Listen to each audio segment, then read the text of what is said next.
नमस्कार विद्यार्थी मित्र हो. विद्यार्थी मित्र हो, आज आपण सेतू अभ्यास इयत्ता 9वी विषय मराठी दिवस 18 आणि 19 यामध्ये क्षेत्र अभ्यासात श्रवण, वाचन आणि लेखन आणि कौशल्य आहे. विविध साहित्य प्रकारांच्या ध्वनिफिती समजपूर्वक ऐकता येणे, गाणी, कविता, समूहगीते स्वराघातासह म्हणता येणे, आपले विचार व्यक्त करण्याचा प्रयत्न करणे, साहित्याचे समजपूर्वक वाचन करून त्याचा आस्वाद घेता येणे. या क्षेत्र अभ्यासातील या कौशल्यांचा अभ्यास करण्यासाठी आज आपण पद्य अर्थात कवितांचा या ठिकाणी आधार घेणार आहोत. चला तर जाणून घेऊया, या भागाकडे आपण वळूयात. यामध्ये अपेक्षित आहे शिक्षकांनी खालील कवितेप्रमाणे एखादी कविता घेऊन पहिल्या भागात झालेल्या घटकांवर आधारित विद्यार्थ्यांशी चर्चा करावी किंवा गटात चर्चा करण्यास सांगावे. विद्यार्थी गद्य व पद्य यातील फरक सांगू शकतात की नाही हे जाणून घ्यावे. मित्रांनो, या ठिकाणी सायंकाळची शोभा ही जी कविता आहे, खरं तर या कवितेवरती कोणत्याही प्रकारच्या कृती या ठिकाणी विचारलेल्या नाहीत, प्रश्न विचारलेले नाहीत. फक्त शिक्षकांनी या कवितेचं विद्यार्थ्यांना तालासुरात गायन करून ती विद्यार्थ्यांना तालासुरात कशी म्हणता येईल याबाबत या ठिकाणी मार्गदर्शन करायचं आहे किंवा ती तालासुरात म्हणायची आहे.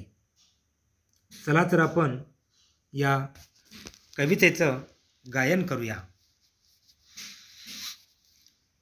पिवळे तांबूस ऊन कोवळे पसरे चौफेर, ओढाने सोने वाटे वाहुनिया दूर, वाहुनिया दूर. झाडांनी किती मुकुट घातले डोकीस सोनेरी, कुरणांवर शेतात पसरला गुलाल चौफेरी, गुलाल चौफेरी, गुलाल चौफेरी. हिरवे हिरवे गार शेत हे सुंदर साळीचे, झोके घेते कसे चहूकडे हिरवे गालीचे, हिरवे गालीचे, हिरवे गालीचे. सोनेरी मखमली रुपेरी पंख किती कांचे, रंग किती वर तरे तऱ्हेचे इंद्रधनुष्याचे, इंद्रधनुष्याचे, इंद्रधनुष्याचे. अशी अचल फुलपाखरे फुले साळी सजनू फुलती, साळीवर झोपली जणू का पाळण्यात झुलती, पाळण्यात झुलती, पाळण्यात झुलती. झुळकन झुळकन सुळकन इकडून तिकडे किती दुसरी उडती, हिरे मानके पाच फुटूनी पंखची गरगरती, पंखची गरगरती, पंखची गरगरती. पहा पाखरे चरोनी होती झाडावर गोळा, कुठे बुडाला पलीकडील तो सोन्याचा गोळा, सोन्याचा गोळा, सोन्याचा गोळा, सोन्याचा गोळा. विद्यार्थी मित्रांनो, या कवितेचे आपण घरी तालासुरात गायन करणार आहात. ही कविता आपण म्हणणार आहात. अतिशय सुंदर आणि चालीवरती ही कविता या ठिकाणी आपल्याला नक्कीच म्हणता येईल. आपल्या आवाजातला जो गोडवा आहे तो या कवितेच्या गायनानं निश्चितपणे पुढे येणार आहे.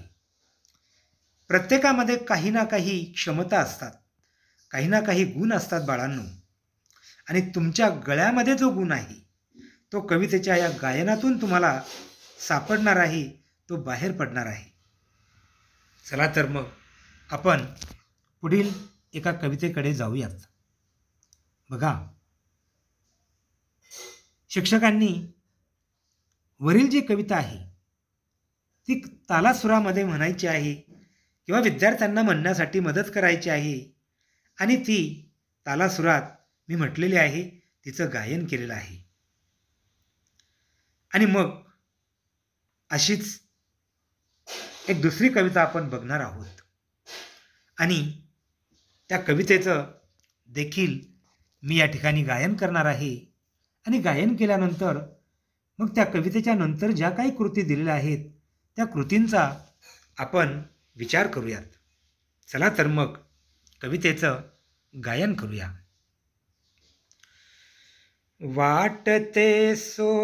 वाटते सानुली मंद झुळूक मी व्हावे, घेईल ओढ मन तिकडे स्वैर झुकावे,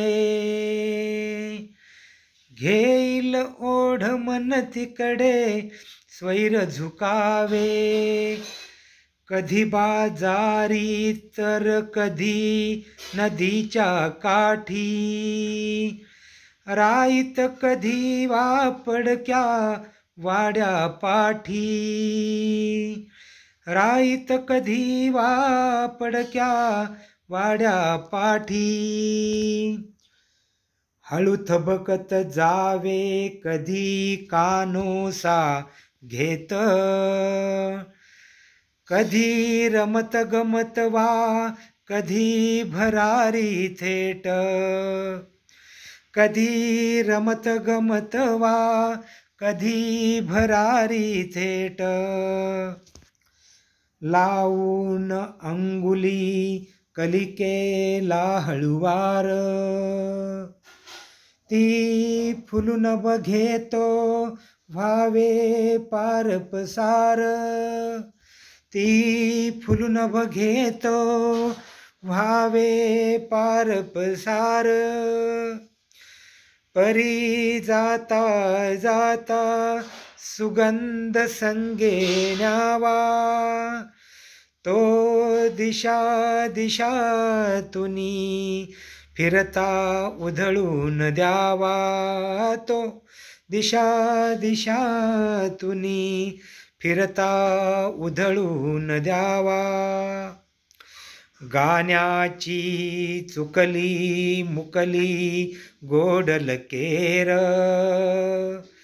झुळझुळ झऱ्याची पसरावी चौफेर, झुळझुळ झऱ्याची पसरावी चौफेर, शेतात पाचवीच्या निळ्या नदीवर शांत, खुलवीत मखमली तरंग जावे गात, खुलवीत मखमली तरंग जावे गात, तरंग जावे गात, तरंग जावे गात. मुलांनो, या ठिकाणी आपण या कवितेचं गायन केलेलं आहे, आणि आता या कवितेवरती ज्या काही कृती विचारलेल्या आहेत, काही प्रश्न विचारलेले आहेत, त्यांचा आपण या ठिकाणी विचार करूयात. बघा, पहिली कृती विचारलेली आहे, कवितेतील नादमाधुर्य निर्माण करणारे शब्द कोणते? किंवा कवितेतील नादमाधुर्य निर्माण करणारे शब्द लिहा. नादमाधुर्य म्हणजे कवितेला एक प्रकारचा नाद तालामध्ये म्हणण्यासाठी, नादामध्ये म्हणण्यासाठी, कवितेत लय निर्माण करण्यासाठी, कवितेत नाद सुंदरता निर्माण करण्यासाठी जे शब्द या ठिकाणी आलेले आहेत ते शब्द आपल्याला या कृतीमध्ये लिहावयाचे आहेत. बघा, कोणकोणत्या शब्दांमुळे या ठिकाणी नाद निर्माण झालेला आहे.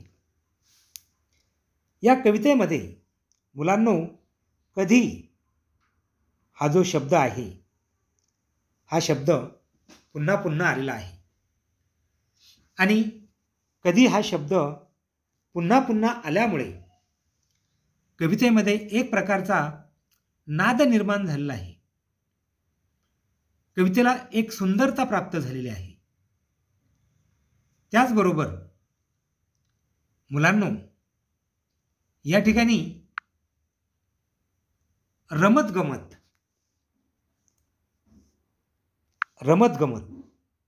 बघा, या ठिकाणी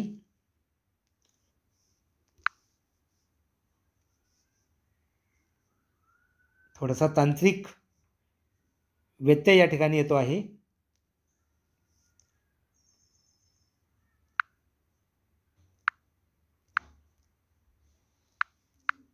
हां, बघा, या ठिकाणी रमत गमत,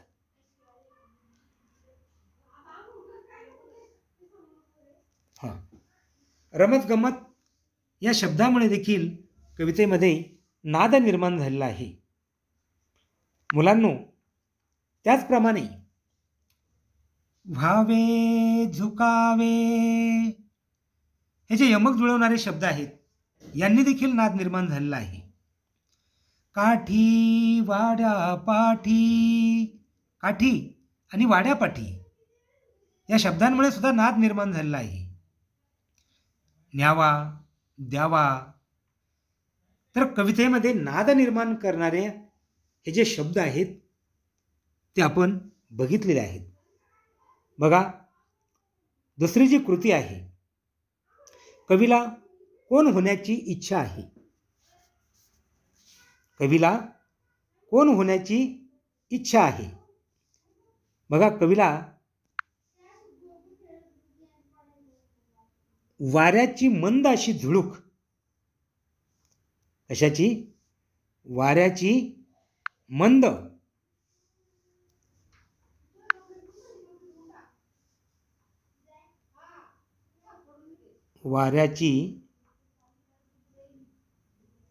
मंद झुळूक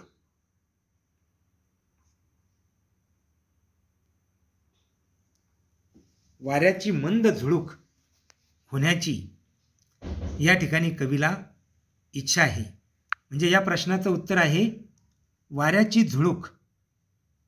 कवीला कोण होण्याची इच्छा आहे? तर कवीला वाऱ्याची झुळूक होण्याची इच्छा आहे. तिसरी कृती आहे मुलांनो, झुळुकीने भेट दिलेली नैसर्गिक ठिकाणे कोणती? या ठिकाणी झुळुकीनं भेट दिलेली जी नैसर्गिक ठिकाणं आहेत ते ठिकाणं आहेत बघा, बाजार,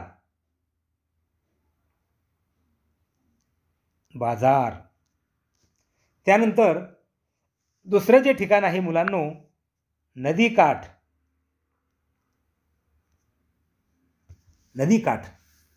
आणि चौथं जे ठिकाण आहे वाडा.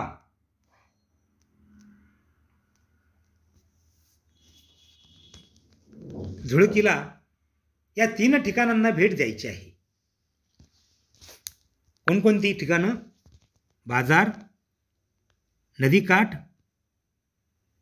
आणि वाडा. चौथी कृती या ठिकाणी आली बघा. यमक जुळणाऱ्या शब्दांच्या जोड्या जुळवा. मुलांनो, या कवितेमध्ये यमक जुळवणारे जे शब्द आहेत, यमक अलंकार, यमक हा अलंकाराचा प्रकार आहे. कवितेच्या चरणातील ओळींच्या शेवटी सारखी अक्षरे जर आलेली असतील तर त्या ठिकाणी यमक अलंकार होत असतो. हे आपण व्याकरणामध्ये बघितलेलं आहे. मग यमक अलंकाराच्या जोड्या जुळवणारे शब्द कोणते? तर बघा, व्हावे, झुकावे. बघा, व्हावे, झुकावे.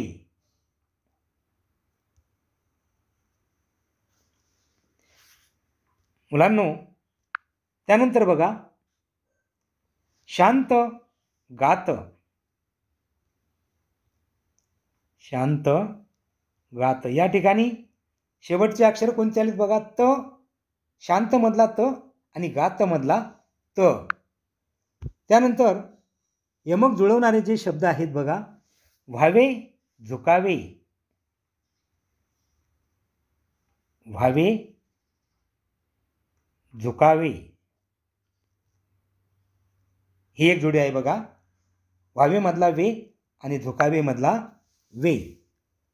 आणि अनेकही जोड्या आहेत मुलांनो. काठी, वाड्यापाठी, न्यावा, द्यावा, लकेर, चौफेर. या ज्या शब्दांच्या जोड्या आहेत, या शब्दांच्या जोड्यांनी यमक जुळवलेले आहेत.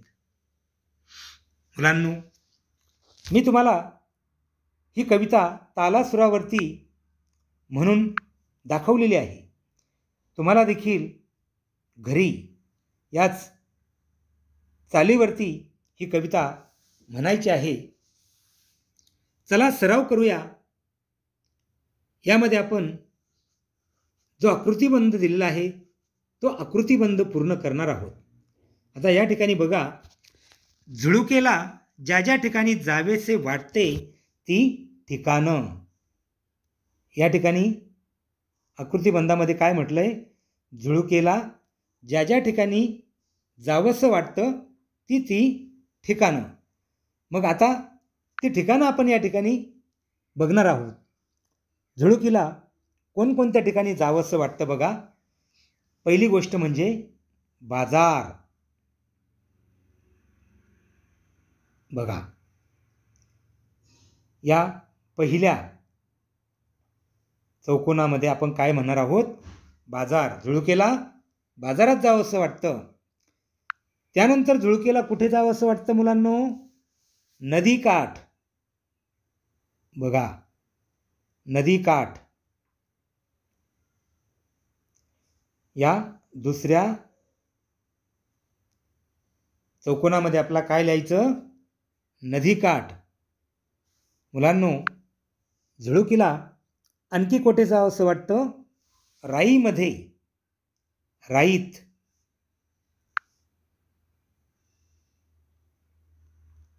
हां, या कृतीतलं हे तिसरं उत्तर आहे. झुळुकीला राईमध्ये जावंसं वाटतं. त्यानंतर चौथं जे उत्तर आहे ते आहे वाड्याच्या पाठीमागे. कुठे?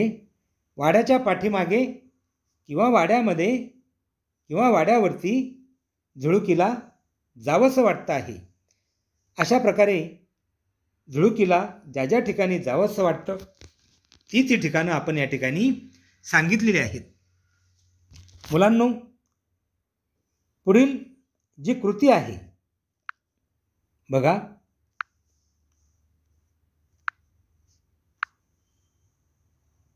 पुढील ओळीचा सरळ अर्थ लिहा. शेतात पाचूच्या निळ्या नदीवर शांत, खुलवीत मखमली तरंग जावे घात. कवितेच्या या ओळी आहेत किंवा हे चरण आहे. याचा आपला सरळ अर्थ लिहायचा आहे. पाचू पाचू म्हणजे एक प्रकारचं रत्न. शेतात पाचूच्या निळ्या नदीवर शांत. कवींनी या ठिकाणी शेतातील धनधान्याला रत्न म्हटलेलं आहे. किंवा शेतामध्ये पाचुंदे असतात. पाचुंदा म्हणजे 5-5 पेंड्यांचा एक एक समूह. पाचू म्हणजे रत्न. शेतामध्ये जी काही शेतं पिकं येतात ती त्या शेतकऱ्यासाठी रत्नापेक्षा कमी महत्त्वाची नसतात. शेतात पाचूच्या म्हणजे रत्नांच्या शेतामध्ये निळ्या नदीवर शांत. नदीचं निळक्षार पाणी, ते निळाक्षार पाणी असलेल्या नदीवरती शांतपणे फिरावं, शेतामध्ये फिरावं. खुलवीत मखमली तरंग जावे गात. गाणं गात गात. मखमली म्हणजे मृदू किंवा नाजूक अशा शब्दांनी गाणं गात गात शेतावरती फिरावं, नदीकाठी फिरावं, असा या ओळींचा सरळ अर्थ आहे. पुढे आपण कल्पक होऊया याकडे जाऊया. विद्यार्थ्यांना ते पक्षी आहेत अशी कल्पना करण्यास सांगा व पक्षी होऊन त्यांना कोणकोणत्या गोष्टी करायला आवडतील ते लिहिण्यास सांगा. मुलांनो, तुम्ही अशी कल्पना करा की तुम्ही पक्षी आहात आणि पक्षी झाल्यानंतर तुम्हाला कोणकोणत्या गोष्टी आवडतील ते तुम्ही त्याच्यामध्ये लिहायचं आहे. हा कल्पनाप्रधान किंवा कल्पनात्मक निबंध तयार होईल असं म्हटलं तरी वावगं ठरू नये. मी पक्षी झालो तर काय कराल तुम्ही पक्षी झाला तर? मग तुम्ही म्हणाल मला पंख असतील, मी आकाशात उंच भरारी घेणार, मला कुठे गावी जायचं असेल तर एसटीची किंवा पेट्रोल डिझेलवरच्या साधनाची गरज पडणार नाही. मी आकाशातनं स्वच्छंदपणे विहार करत या गावावरनं त्या गावाला जाणार. राष्ट्रीय संपत्ती असलेल्या इंधनाची मग मी बचत करणार. मी हवं त्या झाडावरती बसणार, हवं ती फळे खाणार. मला कोणीही त्या ठिकाणी रोखू शकणार नाही. मी आकाशातनं जमिनीवरती काय चाललं ते बघू शकेल. कुठे काही संकट असेल तर त्याबाबत आकाशातनं निरीक्षण करून मी इतरांना सावध करण्याचा प्रयत्न करू शकेल. मी जर पक्षी असेल तर आकाशातनं स्वच्छंदपणे विहार करत करत या भारत भूमीवरच्या सुंदर सुंदर अशा गोष्टी बघेल, ठिकाणं बघेल. बघा, तुम्हाला तुमच्या कल्पनेप्रमाणे पक्षी झाल्यानंतर तुम्ही दिल्लीला जाऊ शकाल, तुम्ही मुंबईला जाऊ शकाल, तुमच्या आवडत्या ठिकाणी जाऊ शकाल. पुढचा प्रश्न आहे बघा, मी झुळूक बोलते या विषयावर 10 ओळी लिहिण्यास सांगा. झुळूक, वाऱ्याची झुळूक. जर तुम्ही वाऱ्याची झुळूक असाल तर तुम्हाला काय वाटेल? अशी कल्पना करा की तुम्ही वाऱ्याची झुळूक आहात. हा मनोगताचा निबंध आहे. हा आत्मकथनाचा निबंध आहे, आत्मकथनाचा विचार आहे.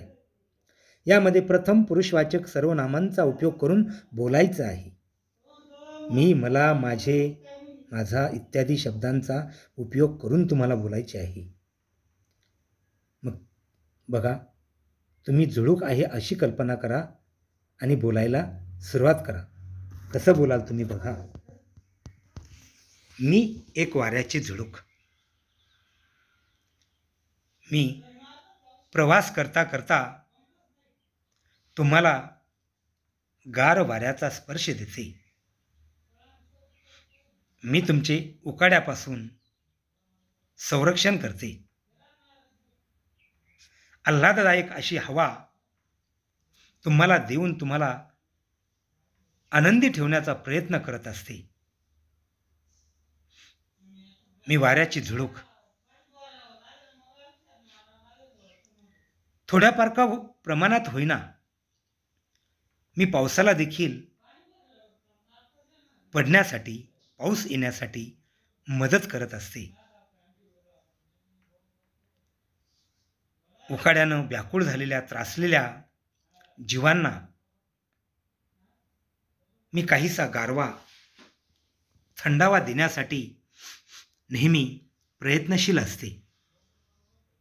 म्हणजे अशा रीतीनं तुम्ही वाऱ्याची झुळूक आहात आणि मग तुम्ही काय काय करू शकाल हे तुम्हाला त्या आत्मकथनामध्ये लिहायचं आहे. मुलांनो, अशा रीतीनं आपण मराठी सेतू अभ्यासामध्ये ही कृती क्रमांक 18 आणि 19 बघितलेली आहे. आपण पुन्हा एकदा पुढील 20व्या दिवसाची जी कृती आहे त्या कृतीपाठामध्ये भेटणार आहोत. तोपर्यंत या ठिकाणी आपण थांबूयात. नमस्कार.